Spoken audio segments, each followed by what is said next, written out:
동아일보가 입수한 이 압수수색 영장 내용 조금 더 살펴봐야 되겠습니다. 정진상 실장에 대한 압수수색 영장에 따르면요, 2013년 이 성남시장이던 이재명 대표가 위례신도시 개발 때 이 민간 사업자 공모 전부터, 이제 공모를 하기 전부터 대장동 일당을 사업자로 선정하기로 했었다. 이런 내용이 적시가 됐다고 합니다. 아니, 전 이해가 좀 잘 안 가는데요. 네. 공모 이틀 전입니다. 이미 사업자가 정해져 있었다. 그리고 실제로 정말 그렇게 발표가 났다.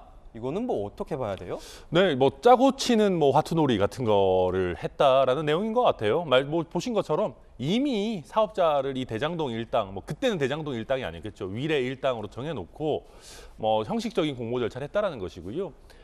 결국 이 내용들을 보면은요, 저는 이 대장동 일당들의 여러 행각들을 보면 성남시장이든 아니면 이 행정을 담당하는 사람들이 우리를 밀어줄 거다라는 확신이 없다면 하지 못했던 일들이 굉장히 많았습니다. 결국 이런 것들을 봤을 때 굉장히 하나의 한 통속으로 움직였던 것 아니냐라는 의심이 강하게 들고요. 이제 우리가 계속 이게 뭐 허구냐, 뭐 진실이냐 얘기를 하고 있는데, 제가 봤을 때 이 정도 내용을 허구로 구성을 해내고 뭐 유동규와 김만배를 조정해가지고 이렇게 할 수 있는 능력이 있다 그러면은 검찰 하시는 분 검찰 때려치고요. 뭐 어디 넷플릭스 같은 데 가야 됩니다. 넷플릭스 같은 데 가가지고 이거 시나리오 쓰고 거기 배우들 움직이고 이래야지. 왜 아직 검찰에 있습니까? 그리고 요즘 같은 시기에 특히 유동규, 김만배 같은 사람들이 언론과 접근해가지고 말을 하고 있는 시기에 억지로 하지도 않은 일 시켰다고 말할 수 있습니까? 검찰 입장에서 이틀 전에 공모했지, 뭐 공모했다고 말해 라고 할 수 있는 성격의 것이 아니거든요. 지금 나오는 얘기들은. 네. 결국 이 지금 나오는 얘기들은 대장동 일당이 이재명 대표 측과 유착 관계를 형성하면서 있었던 과거의 말들이 이제 차츰차츰 흘러나오고 있는 거다라고 보는 게 더 타당하다, 저는 그렇게 생각합니다. 김만배 씨가 본인의 수익금 절반을 정진상, 김용, 유동규에게 주기로 약속했다. 이재명 대표 측근들에게 주기로 약속했다. 이런 보도가 나왔었습니다. 뭐 김만배 씨는 아직 부인하고 있는 상황인데. 그런데 이 유동규 전 본부장의 검찰 진술에 의하면 이렇습니다. 김만배 씨가 이 약속을 지키지 않으니까 정진상 실장이 미쳤구먼, 이렇게 말하면서 격분했다고 전해집니다. 의원님. 그러면서 김만배 씨한테 정 실장이 직접 20억 달라, 이렇게 얘기까지 했다고 보도가 나오고 있어요. 네. 그러니까 천화동인 1호의 수익금의 절반이 700억 네. 가량 된다고 그랬죠. 그렇다면 뭐 700억 중에 20억 정도는 뭐 아주 달라는 대로 줘야 될 금액이다, 이렇게 보고 있고, 그런 의미에서 만약 저 얘기가 맞다면 김만배 씨가 돈을 안 준다는 데 대해서 뭐 100억을 갑자기 달라, 200억을 갑자기 달라도 아니고 20억 달라는데 왜 안 주냐, 이런 반응을 보였다는 건데, 뭐 저거는 사실의 기초에서 만약 어떤 정황 증거를 가지고 따져봐야 될 부분이고, 만약 저 말이 맞다면 사실은 이제 정진상 실장이 실질적으로 이 돈의 그 절반가량의 주체가 누구냐, 그리고 검찰은 그게 초점을 맞추고 있고, 네. 결국 정진상이 저런 정도의 반응을 보였다면 실제 주인이 누구겠는가, 이 다음 수순은 그런 방향으로 가고 있지 않는가, 그렇게 네. 보여집니다. 대선 즈음에 이 김만배 씨에게 돈을 달라고 했는데 주지 않자 미쳤구먼이라는 반응을 내놓으면서 직접 20억을 달라고 했다는 보도 나오고 있습니다.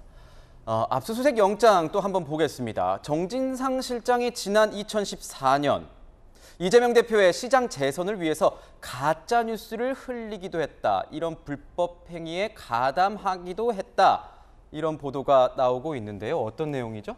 네, 유동규 전 본부장의 내용으로 볼 수가 있겠죠. 정진상 당시 실장과의 대화, 2014년으로 볼 수 있는데 2010년도에 이재명 시장이 초선으로 처음 당선이 됩니다.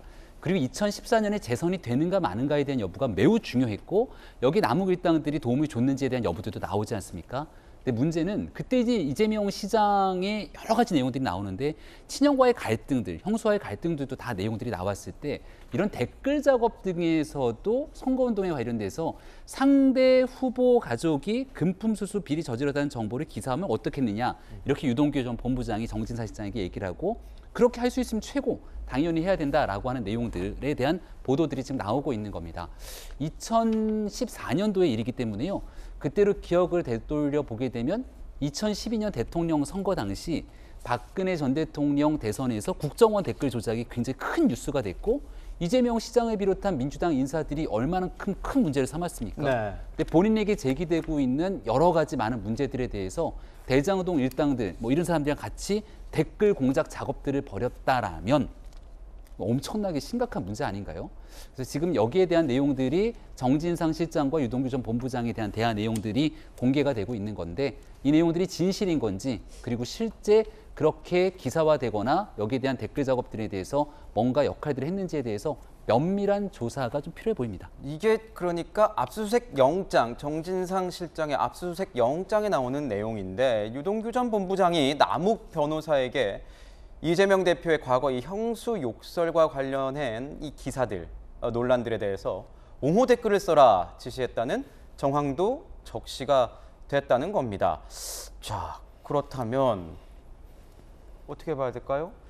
그래서 이제 단순한 경제 공동체를 뛰어넘어서 정치 공동체 이런 얘기를 서서히 검찰이 하기 시작하지 않습니까? 네. 그 과정에서 결과적으로 이 일당들이 처음부터 즉 성남시장 때부터 대선 과정까지 정치적 이해의 어떤 그 결사체로서의 역할을 했다. 그리고 불법을 자행했다라고 하는 부분인데요.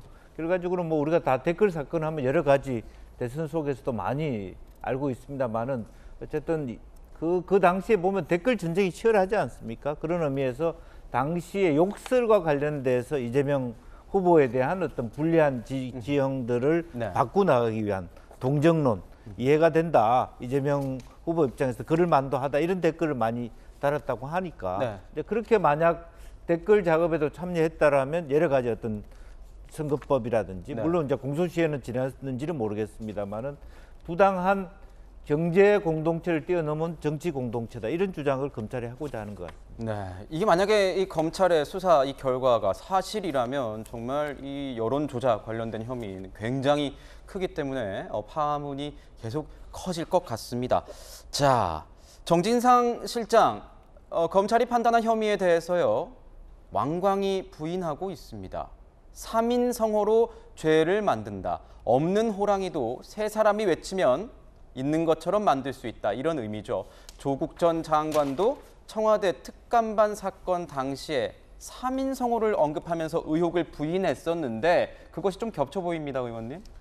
참 이게 어려운 상황 같아요. 그러니까 김만배 씨나 뭐 남욱, 유동규 씨가 갑자기 이재명 대표한테 돈을 줬다라고 주장하고 있는 상황이거든요. 그러니까 우리가 과거를 조금만 떠올려 보면 2018년도에 이재명 경기도지사 선거에서 선거법 위반 재판을 받을 때 김만배 씨가 이재명 씨는 공산주의자다라고 하면서 굉장히 날을 드러냈던 그런 사건들이 있습니다. 그리고 남욱 씨 같은 경우에도 한 언론사의 인터뷰에서 아니 그 사람 씨알도 안 먹히는 사람입니다. 아무리 찔러도 씨알도 안 먹힌다 이렇게 인터뷰를 했었거든요. 근데 이 사람들이 전부 다 갑자기 이재명 대표한테 돈을 줬다. 이재명 대선 자금을 만들기 위해서 성남시장부터 준비했다. 이런 이야기를 하고 있어요. 그러니까 3인 성호라는 이야기가 안 나올 수가 없는 거죠. 결국에는 뭐 정진상 실장한테 줬다라고만 주장하면 정진상 실장까지 이제 갈 수 있는 건데 그 위에 정진상 실장한테 줬지만 이것은 이재명 그때 당시 성남시장을 대통령으로 만들기 위해서 돈을 줬다 이렇게 주장하고 있는 것이라서 실제로 어디까지가 거짓말이고 어디까지 진실인지도 지금 구분이 안 되는 이런 상황까지 온 겁니다. 그러니까 이분들이 갑자기 말을 바꿔서 거짓말하는 데에는 이유가 있다라는 이런 의심을 품을 수밖에 없는 상황이고 이런 거짓말들이 되풀이되면은 진실로 여겨질 수밖에 없는 상황까지 온 것이죠. 그러니까 정진상 실장도 3인 성호라고 이야기를 했는데 수사를 통해서든 뭐 어떠한 방식을 통해서든 결국엔 진실은 밝혀질 것입니다. 그러나 이런 방식으로 사실 국민들 눈을 흐리거나 상황을 비틀어 가지고 왜곡하는 상황은 좀 만들지 말아야 되는 것 아닌가 이런 생각을 가지고 있습니다. 야당 입장에서는 이 대장동 일당들의 진술이 갑자기 바뀐 것에 뭔가 의심이 간다, 배경이 있는 것 아니냐 이렇게 보고 있습니다.